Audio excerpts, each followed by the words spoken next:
Tonight, a shocking, unprovoked attack Ottawa police now call a hate crime. I feel upset because this isn't Ottawa. A Jewish woman in her 70s stabbed by a stranger while she was getting groceries. It's gut-wrenching. The growing concern about the rise in anti-Semitic crimes.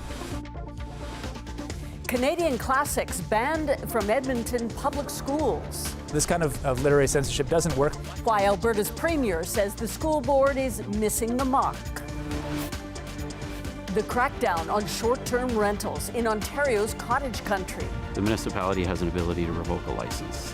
Why it could be harder to find a place to book next long weekend. From CBC News, this is The National with Susan Ormiston. Thanks for joining us. There is condemnation, fear, and horror tonight in Ottawa after police say an attack on a Jewish woman in a grocery store was motivated by hate. It happened on Wednesday in the middle of the day, leaving a woman in her 70s critically injured. Police have made an arrest and say they're now stepping up their presence in areas significant to the community. Police reported hate crimes against Jewish people have been on the rise. Jody Applewhite shows us the outrage and the calls for change. Inside this Ottawa grocery store, a shocking attack police say was unprovoked and motivated by hate. A woman in her 70s stabbed, seriously injured by a stranger. The aftermath captured on video, people jumping in to help. It hurts when I see events like this happen in the community. Mayor Mark Sutcliffe said, this is in Ottawa. We need to send a strong signal that we never tolerate this. In a social media post, Prime Minister Mark Carney described the attack as senseless and deeply disturbing. Conservative leader Pierre Poilievre called it disgusting and un-Canadian. Ontario Premier Doug Ford saying hate, violence, and anti-Semitism have no place in the province. I'm relieved that politicians are understanding the gravity of what occurred. It's in everybody's best interest for these types of attacks not to occur in our country. Canada has seen a sharp uptick in police-reported anti-Semitic hate crimes across the country. They've nearly doubled since 2022. Ottawa's mayor also pointed to recent Islamophobic incidents in the city. To the members of our Muslim community, I want to reiterate, you are not alone. We are with you. The entire community is with you. This latest attack has left many in the Jewish community shaken, says the local councillor. It's gut-wrenching. How are people supposed to move through the world feeling safe when we have these moments? Let's all work together to be a good example for everyone. Let's treat each other with kindness. Mayor Mark Sutcliffe says he's spoken with the victim, who's doing well, but he says it'll take her time to recover, both physically and mentally. 71-year-old Joseph Rook from Cornwall, Ontario, has been charged with aggravated assault and possession of a dangerous weapon. He's set to appear in court on Tuesday. Jody Applewhite, CBC News, Ottawa. Breaking tonight, a U.S. appeals court has ruled that most of Donald Trump's tariffs, including some levied against Canada, are illegal. The court said the White House's declaration of national emergencies to justify many of his tariffs was presidential overreach. But the court kept the tariffs in place pending an appeal, a fact stressed by Donald Trump in a social media post exclaiming that all tariffs are still in effect, denouncing the court as highly partisan and warning if allowed to stand, the ruling would literally destroy America. The Trump administration now has until mid-October to take the case to the U.S. Supreme Court. Another signal today of how deeply those tariffs are affecting Canada's economy. New data shows it slowed significantly in the second quarter by 1.6% on an annualized basis. And that's more than many economists had expected and deeply linked to the U.S. trade war. Exports saw their biggest drop in 5 years, but there was a boost in household and government spending to help offset that. The Conservatives are calling for changes to Canada's criminal code to offer more protections to people defending themselves from an intruder. But as Rafi Boudjikanian shows us, some argue the legal protections already in place are enough. Conservatives sending a message about self-defense. Your home is your castle, and you have the right to defend your family in your home. Pierre Poilievre wants the criminal code to be changed to make it simpler, he argues, for Canadians to make snap judgments on how to deal with home invaders. The two conditions: if someone enters your home illegally and uninvited, and two, you reasonably believe they're a threat to your family, then it is assumed that all the force you use against that person is reasonable and legal. Right now, an act of defense must be deemed reasonable by the courts, which consider factors like the nature of the threat and the history of the people involved. Poilievre's proposal comes in the wake of a high-profile home invasion in Lindsay, Ontario. A man was charged with aggravated assault for allegedly attacking another man who police say broke into his apartment with a crossbow. That sparked national outrage. Details are still emerging, but CBC News has been told the two men knew each other. We have no idea what happened behind that wall, and I think we're arguing about stuff right now that nobody actually knows except for the investigators. This former police officer is urging caution. I think the laws that we have now are actually appropriate, where you use reasonable amount of force as necessary to quell a person in your home. Legal experts say cases are often not cut and dry. What happens if someone makes a mistake and if the home invader is not truly an invader? Or what happens if the home invader is a teenage kid that's breaking and entering? In a statement, the Justice Minister said Canadians already have the right to defend themselves under a law former Conservative Prime Minister Harper brought in with Poilievre's support, accusing the Conservative leader of chasing a photo op. Conservatives say if the Liberals won't support their proposal, they'll introduce a private member's bill after MPs return to the House of Commons next month. And Rafi, what have police forces been saying? None of them have directly responded to Poilievre's proposed amendments to the criminal code. However, the Police Association of Ontario says it stands behind the work of its members when it comes to the investigation into the Lindsay case that kicked off this whole debate, a case which returns to court in September. All right, thank you, Rafi Boudjikanian in Ottawa tonight. The federal government has now launched its new Major Projects Office designed to fast-track so-called nation-building infrastructure projects. It will be led by CEO Dawn Farrell, the former head of Trans Mountain, who has nearly 4 decades of experience in the energy industry. It'll act as a single place to pitch ideas and coordinate financing as Canada looks to build resiliency in the face of U.S. tariffs. There is pushback tonight over a list of books banned in Edmonton public schools. Among the titles, classics like The Handmaid's Tale, Brave New World, and The Color Purple. The school board says they're just following a new provincial policy, but as Sam Sampson explains, the premier says they've missed the point. You're looking at some of the 200-plus books banned from Edmonton public school libraries, all deemed to have inappropriate sexually explicit content, including They should have never given us uniforms if they didn't want us to be an army. The Handmaid's Tale, a dystopian story by Canadian author Margaret Atwood, made into an award-winning TV series. Atwood posting, "Hi kids, Handmaid's Tale has just been banned in Edmonton. Get one now before they have public book burnings of it." The list is the result of a new provincial policy that directs school boards to ensure all library content is age appropriate. This list is the first to be made public. You have 6 titles on this banned book list. Is that all? They haven't found the rest of them yet. Most of American author Ellen Hopkins' books are banned in parts of the U.S. From there, it goes to telling teachers what they can and can't teach in their classrooms. I really hope that what the kind of creeping authoritarianism has happened here doesn't make its way north. Alberta Premier Danielle Smith says this list misses the mark. Edmonton Public is clearly doing a little vicious compliance over what the direction is.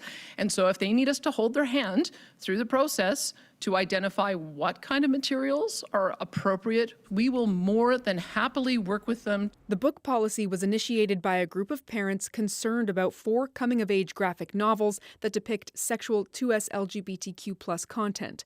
All 4 books are on the banned list, but the group says the school board isn't taking this seriously. They're trying to find a way to not have to take the inappropriate books off of shelves. They would literally rather ban classic books or play roulette with it than protect kids. Alberta school boards have until October to figure out which books they're banning. School starts with or without emptier shelves in a few days. Sam Sampson, CBC News, Edmonton. And Alberta students are in limbo tonight. Teachers across the province could strike or be locked out days before school starts. Talks between the province and the union have broken down. The government is accusing the Alberta Teachers Association of walking away from negotiations. The union says the latest offer does not meet teachers' expectations on pay and rising workloads. The death toll of that devastating Russian air assault in Kyiv earlier this week has been revised upward to 25. And Ashley Burke explains now European allies suggest that Vladimir Putin is about to run out the clock on Washington's peace efforts, playing Donald Trump for a fool. A day of mourning in Kyiv after one of the biggest Russian aerial attacks of its invasion. 4 children among the more than 20 killed. Russia scaling up its attacks despite Donald Trump's diplomatic demands to end the war.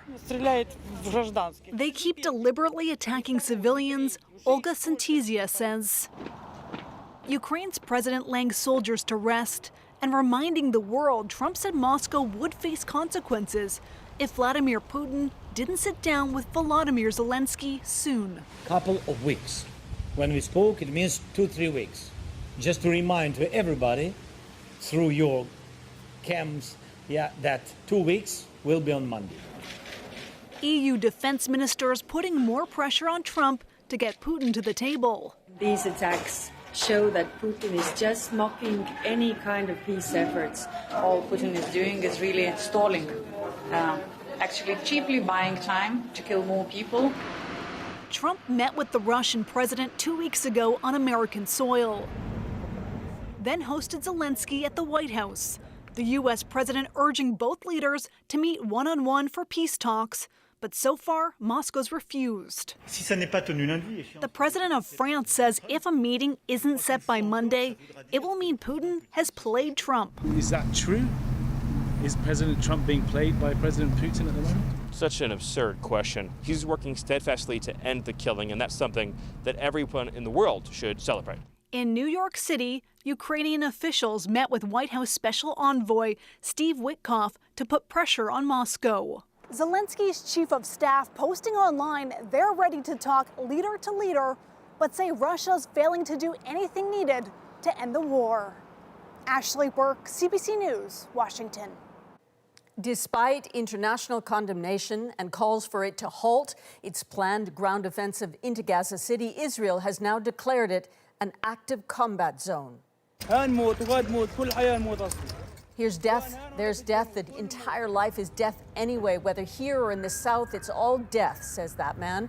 The UN says hundreds of thousands remain in Gaza City, unable to leave as its offensive was set to begin. Israel said it recovered the remains of 2 hostages. Hamas holds 48 others, 20 of them believed to be still alive. As the war continues, members of Israel's government are calling for the annexation of parts of Gaza and increasingly the West Bank, home to millions of Palestinians. Margaret Evans takes us to one community there, its lands now stripped bare. An assault on the land and those who've tended it for generations. Just over a week ago, thousands of olive trees grew on these now barren patches belonging to Palestinian farmers in Al-Mukhayr.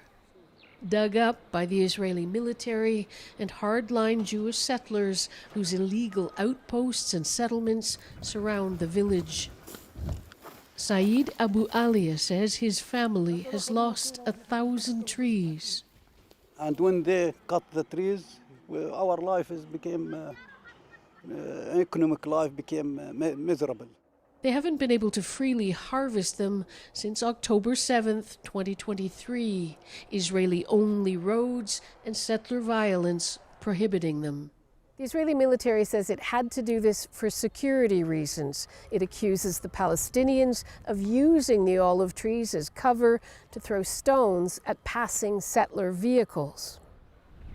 The military commander in charge also called it a response to an alleged shooting attack by a Palestinian against a settler. Every village and every enemy, he says, needs to know that if they carry out an attack against the residents, they will pay a heavy price.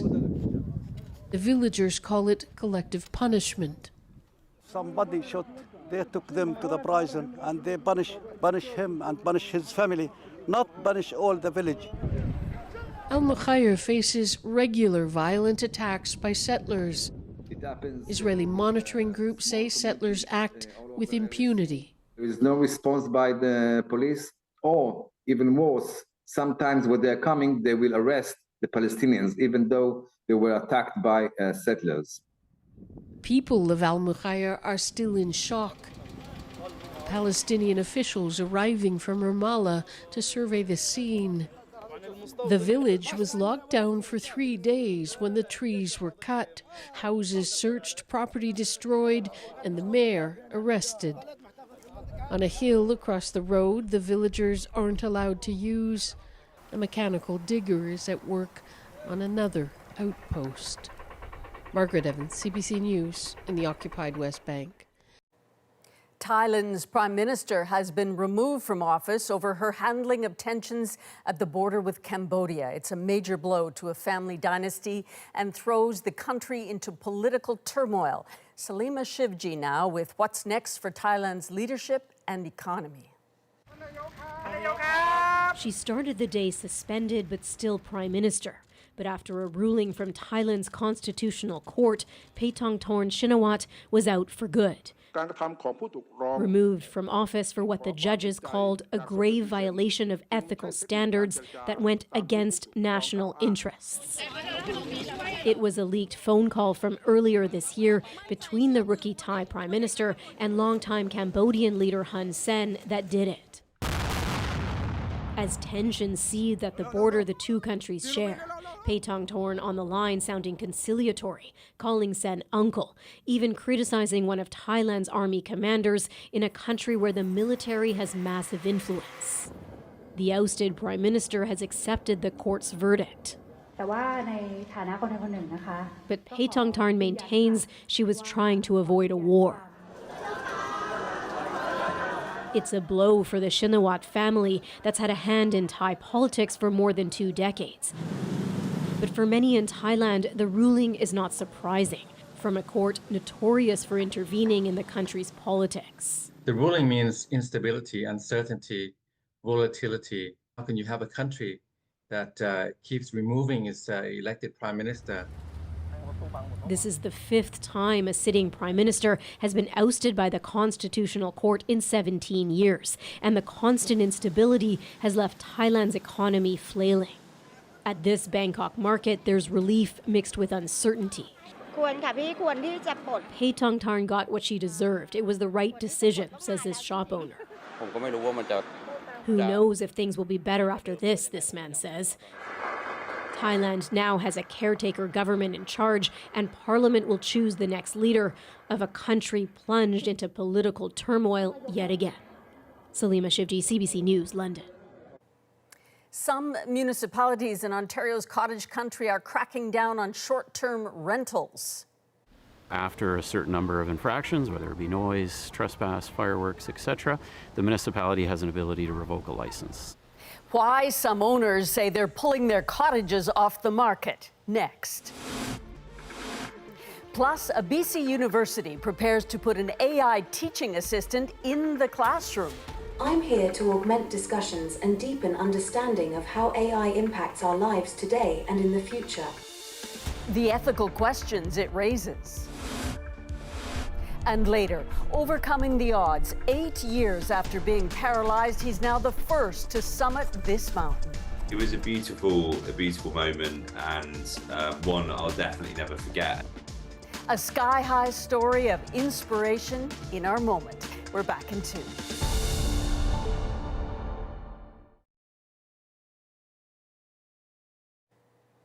Ontario's cottage country will be bustling this long weekend. Airbnb and other rental sites have made the cottage experience more accessible. But as Ithil Musa reports, hosts say a crackdown on the industry is unfairly raising costs for smaller operators. So this is it. This is it. Justin Bowditch bought this two-bedroom lakefront cottage in Muskoka in the late 90s. So this is Dragonfly. There were mice living in there. There were even flying squirrels living in there. And so it was a labor of love. Bowditch says it's also been a great source of backup income, but his municipality's new short-term rental licensing rules that include a yearly $1,000 fee could hurt his bottom line. This impression that we're out here making all this money, they're corporations that are actually making a decent profit, but I'm not one of them. Here in the township of Muskoka Lakes, there are approximately 700 short-term rentals. Officials say the new bylaw will help root out bad apples. So after a certain number of infractions, whether it be noise, trespass, fireworks, etc., the municipality has an ability to revoke a license. He says the yearly fee helps cover the township's administrative costs and enforcement. But some operators in Ontario say it's not worth it, meaning it could be harder to find a place to rent next summer. We've taken one off the market already, off the Airbnb market, and we're going to sell that one. And then once that one sells, we'll sell the other one as well. It's a patchwork of regulations. Some have called for the province to step in. With all of our staff time and all of our legal time going into providing these short-term rental agreements and how to operate this, that's something that could have been incorporated and done more at the provincial level. The Ontario government did not reply to our request for a comment. I wonder if the auditors will come out. That would be cool. Bowditch says he hopes bookings pick up to offset this new short-term rental fee. Ithil Musa, CBC News, Utterson, Ontario. A BC university is raising eyebrows for using an AI bot as a teaching assistant. My role is purely to support discussions about AI, while the human experts guide the learning experience. A world's first, challenging the role of artificial intelligence in the classroom. Next.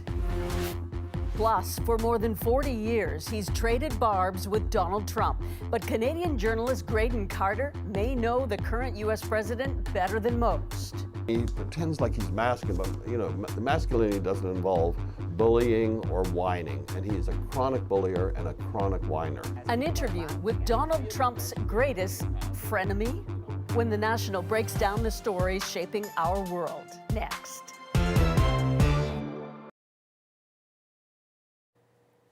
Now to an AI first here in Canada. BC's Simon Fraser University is launching a new course where the prof will be assisted by a bot named Kia. The class is Ethics in Technology. Mira Baines shows us why that subject is so timely. Let me introduce you to Kia, who'll be in the class with me. Meet Kia, considered a high-end digital persona. Simon Fraser University professor Steve DiPaolo is her creator and has been researching artificial intelligence for 25 years. And it's real now. So I think there's a notion of how to do it right and how not to do it right. And we don't fully know how to do that. So at least getting up on stage with a Kia and trying it live is a good thing. This 3D AI bot will soon interact with students to help teach a course about AI and ethics. The university says it's a first in the field. I'm here to augment discussions and deepen understanding of how AI impacts our lives today and in the future. He says using someone who doesn't look like him is to spark discussion. I think I went a little bit controversial so the class can think and react to it. But Kia will not be grading or assessing students. He says AI has gotten a bad rap and can be used to help people turn ideas into reality. There's a number of people who can't do that last mile. They can't paint, they can't do a film, but they have this idea in their head, and the AI can actually help finish that off for it. There is mixed reaction to its use in classrooms. I think it can be a useful tool if it's regulated. And I think it's also a crutch for a lot of professors who, if they don't want to put in the work, can get AI to help them make their lectures or their schedules. We're going to see it all over healthcare. We're going to see it in all different regions and areas, so I think it's important to know what its limitations are. The concept of human-AI collaborations in the field of education is controversial. It's a slippery slope, obviously, right? I mean, you say, well, it's not a teacher, but, you know, a year or two from now, it maybe will be a teacher. We'll start replacing human teachers. Still, Kia will soon be meeting students. My role is purely to support discussions about AI, while the human experts guide the learning experience. Some are hoping it will stay that way. Mira Baines, CBC News, Surrey. Time now to dig deeper into the stories shaping our world. A journalist from Canada, a future U.S. president, and their long tangled relationship. I made this comment that his hands were too small for his body. In the golden age of magazines, Graydon Carter reached the top with many encounters with Donald Trump along the way. You know, he called me sloppy, he called me a loser, he said Vanity Fair was slipping.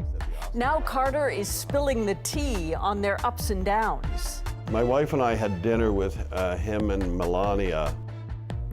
Eli Glasner sat down with Graydon Carter back in March, and tonight we have this extended version of their conversation.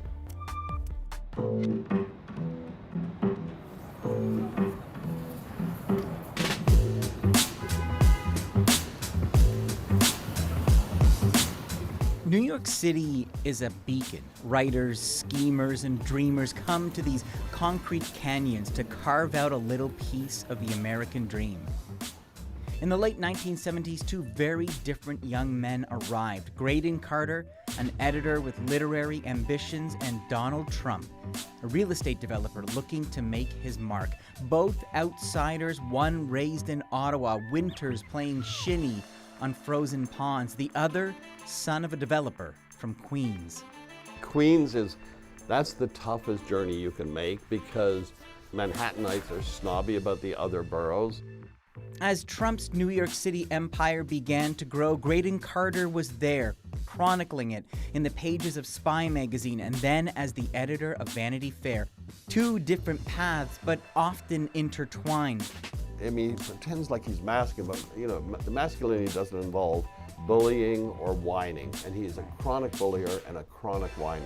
That was evident back then, but it's like on steroids now. As Trump's shadow grew larger, Carter had a front row seat, and when he needed a refuge, he created something very different from Trump's golden apartment in the clouds. In the Village, you'll find Carter's restaurant, the Waverly Inn. Don't be fooled by the humble exterior. Step inside and a warm glow welcomes you. Behind the booths, a mural filled with iconic Americans, Brando, Dylan, Baldwin, and Warhol. But where's Trump? Right there, at the top of the menu. You have the quote from Donald Trump, "the worst food in the city." Why is that there? It's an honor. It was a tweet he wrote after. He's never been here, but we did a story on his restaurant in the Trump Tower. We call it maybe the world's worst restaurant. And so then he started attacking the Waverly Inn. He's attacked me many, many times over the years. And it's just a badge of honor to have that at the top of the menu. Carter's journey with Trump started back in '84 when he was assigned by GQ magazine to follow the man with the golden cufflinks for 3 weeks. What was that like for you, Well, Graydon?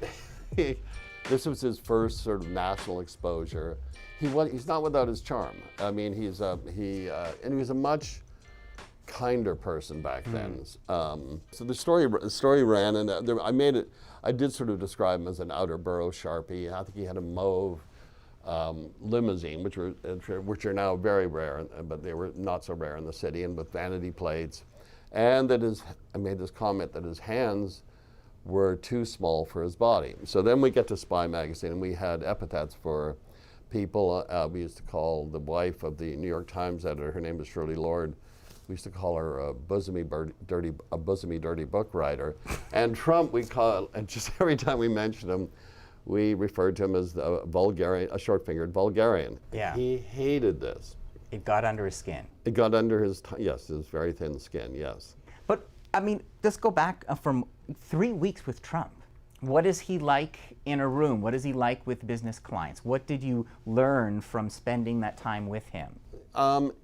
He wasn't a bully so much as he just wanted to command the room. My wife and I had dinner with him and Melania sometime after they got together, and there were just the four of us. And firstly, he talked so much my hair was moving. It was like those old Max L ads.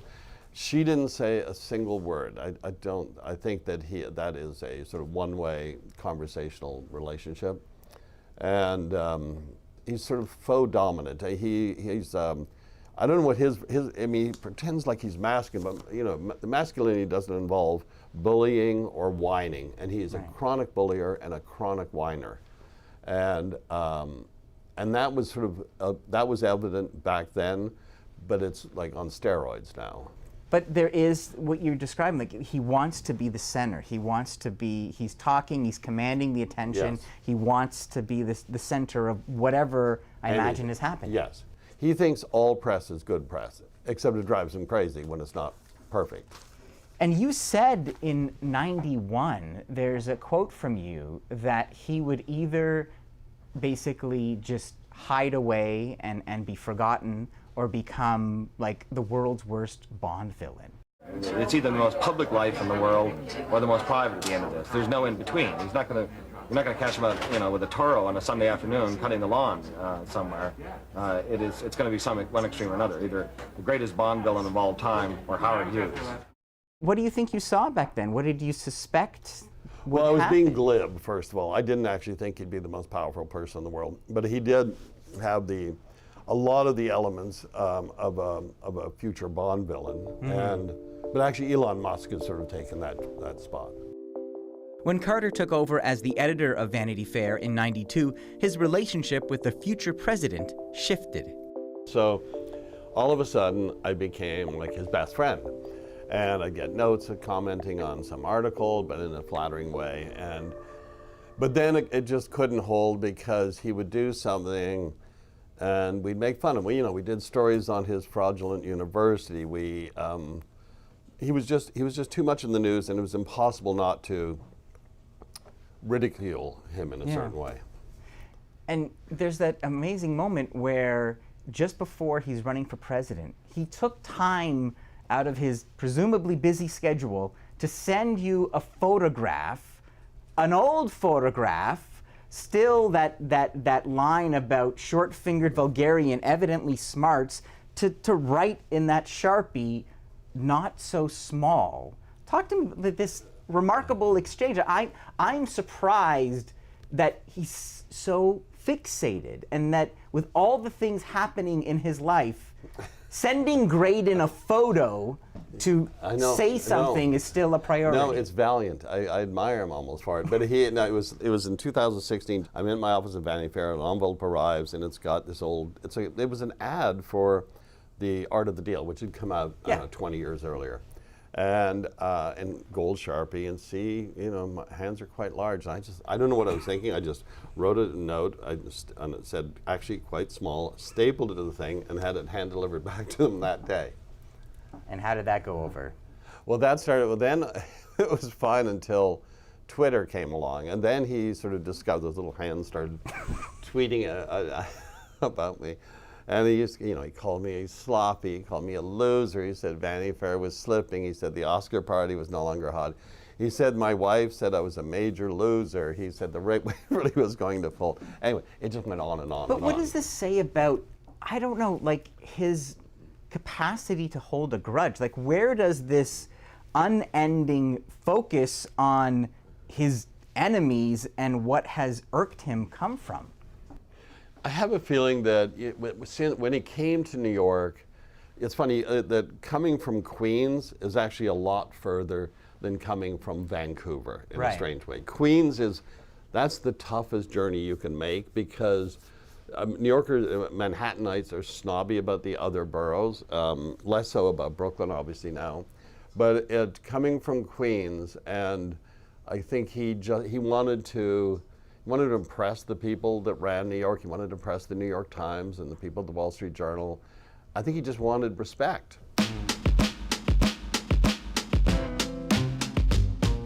It's great to be at Trump Tower. It's great to be in a wonderful city, New York. Flash forward to 2015, Trump launched his presidential campaign. And I said, you know what I'll do? I'll do it. Because a lot of people said he'll never run. Number one, he won't want to give up his lifestyle. They're right about that, but I'm doing it. But what prompted him? Some think it was a moment at the White House Correspondents' Dinner a few years earlier, where Carter was watching. You have the comedian and you have the president, and they're supposed to be, you know, the comedian's supposed to rib the president, and the president's supposed to rib the press. Well, they both went after Trump during this period, and Seth was really funny, and Obama was brilliant. Say what you will about Mr. Trump, he certainly would bring some change to the White House.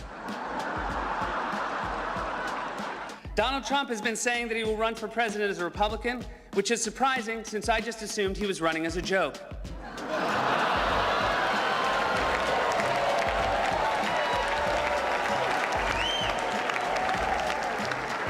Donald Trump often appears on Fox, which is ironic because a fox often appears on Donald Trump's head.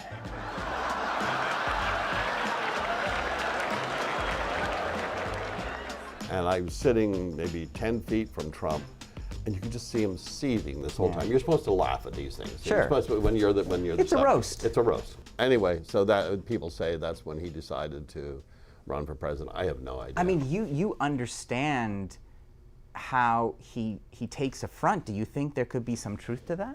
Possible, yes. I mean, you were watching him. Possible. As people are laughing at him. He had mentioned to people in the past that he might run for president, but most people just thought it was a joke. I mean, what does it say? And now the joke's on us.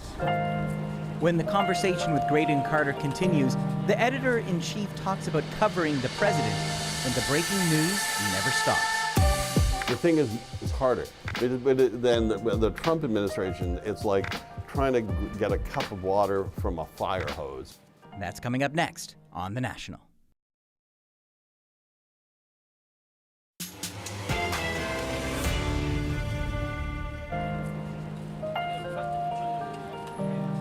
As the editor of Vanity Fair, Trump was just part of Carter's coverage. For 25 years, his magazine broke stories and elevated stars with its glossy Hollywood covers. After he stepped away, Carter still missed making and breaking those stories. Here in the Village, you'll find what he did next. Airmail, part a throwback, a newsstand with a collection of, yes, physical magazines. And then there's Airmail. The website is the modern version, a virtual collection curated by Carter to try and make sense of our modern world. Take that shot of espresso. You might need it.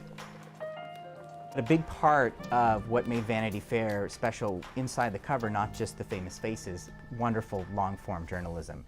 And I'm thinking about right now where, like, just today we're talking about, oh, did you hear the latest headline? Trump said this, Trump said that. What do you think, Graydon, we lose now that we don't have that ability to kind of step back and take a wider look? It feels like we're just constantly reacting and reacting. No, I think that is a problem. There are a number of magazines still do it in a great way, like, you know, The Atlantic, New York, The New Yorker in this country, and the newspaper. I mean, the New York Times has been incredible during this period, and as has the Wall Street Journal. So it's there, and the thing is, it's harder. Than the Trump administration, it's like trying to get a cup of water from a fire hose. So if you're an editor now, say at The Atlantic, which is a monthly, although it breaks stories on a daily basis, if you assign something about the Trump administration now, it's going to take, say, 3 or 4 months to report. You can still do that. It's just getting harder and harder and harder to spend that much time and that much money on a story and pray that it has currency when it comes out. And that's a risk, right? And so risk. You have to make a decision whether that's even worth it in today's climate. Huge. If you're, like, say you assigned a story on tariffs, you couldn't even close that story because you just had to close it and the tariffs go up from 25% to 200%. Then they're down to 0%. So it's very hard in this administration. Give me a sense of just what's the climate right now? How are people feeling as the White House is really aggressively trying, it feels like at times, to muzzle the media? Well, it's a tough time, and if you go back to sort of Nixon's day, you know, a lot of the news organizations were owned by families, or they were a company just unto themselves. Now, the major networks are all part of some large media conglomerate, and so they have, you know, issues that they need Washington to approve or sort out. And so that makes it different. And the editors, except for, I mean, like the New York Times, the editors of a lot of these places, or the people who run the news organizations, they have corporate masters now that have more complicated issues than they did, say, 60 years ago. It's a terrible and time. is that affecting the journalism? Is that affecting their ability to tell stories, or the stories they choose to tell or not tell? It can't not affect it. I mean, at some point, it's impossible not to self-edit a bit. Although New York City is home, Canada is never far for Graydon Carter. He says it's not only where he's from, but now, more than ever, who he is. As a Canadian, I mean, I'm looking at your Order of Canada pin. How do you... I wore that for you and for the TV. We appreciate it. No, I've been Thank wearing it for the last 3 weeks. Before that, I thought it's too ostentatious. But now I'm wearing it on my pajamas for, just so I can impress my wife. Because you're proud. Because I'm proud, yeah. And when you hear the 51st state, when you hear him talking about erasing this imaginary artificial line, talking about this artificial line that separates our two countries. Well, first of all, I think having America be the 11th province is a much better idea. And I would love, he's got to learn the lessons of history. Hopefully, if he does decide to take over Canada, he won't do it in the winter. I mean, Hitler made that mistake in Russia. Yeah. I mean, Canadians can handle the cold a lot better than Americans. The last thing we're here for, Graydon, and maybe it's a mission impossible, is, I guess, just some advice in terms of, as someone who has seen the rise and fall and rise of Trump, there a lot of people north of the border are trying to figure out how do we deal with this guy? Like, what have you learned in terms of how to confront Trump, or what really motivates him? Well, I think he took a good first step. I think Mark Carney, I've only met him once, but he has a wonderful, an incredible resume and a very wry sense of humor. In a duel of wits with Trump, he'll destroy him. And I think Canada's doing all the right things. I think that it has brought the country together. It's done wonders for the Liberal Party and for liberal democracies in Europe. This too will pass. You believe that? Yeah, oh yeah, 100%. We'll see. Graydon Carter mentioned he's co-editor of Airmail, a weekly offering of stories on culture, politics, and news. A featured story right now is the 50th anniversary of the Toronto International Film Festival, TIFF, which kicks off next Thursday. And as you might guess, when Carter is involved with the project, the story drops an awful lot of celebrity names. Coming up, a former athlete climbs to unconquered heights. There aren't many unclimbed mountains left in the world, and we were walking where no humans have ever been before. How he reached the peak 8 years after he was told he'd never walk again. Next.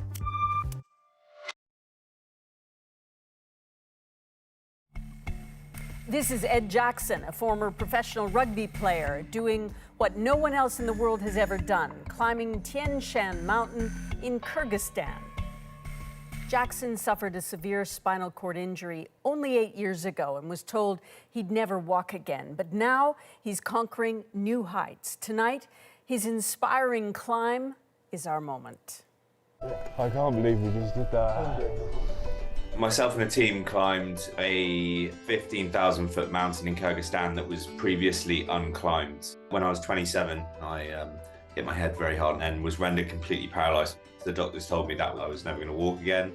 A wiggling toe after 9 days has turned into a lot more than I could ever have imagined. I realized how much challenging myself and getting outdoors was helping my physical and psychological recovery. There aren't many unclimbed mountains left in the world. We were walking where no humans have ever been before. It was an opportunity to create a bit more awareness about disability at the same time. When we got to the top, I was very, very emotional. It was 8 years of hard work and a lot of support from some amazing people. The weight of that just hits you. It was a beautiful moment, and one I'll definitely never forget. And a beautiful moment for us, too. He was given the chance to name the mountain, so he went to a children's charity, a local orphanage for disabled children, and let them choose the name, and guess what they chose? Hope Mountain. So Hope Mountain in Kyrgyzstan is our moment. Little inspiration for you as you start your long weekend of the summer. For all of us here at the National, thank you for being with us. You can watch anywhere, anytime on the free CBC News app and subscribe to the National's YouTube channel. I'm Susan Ormiston. Do take care.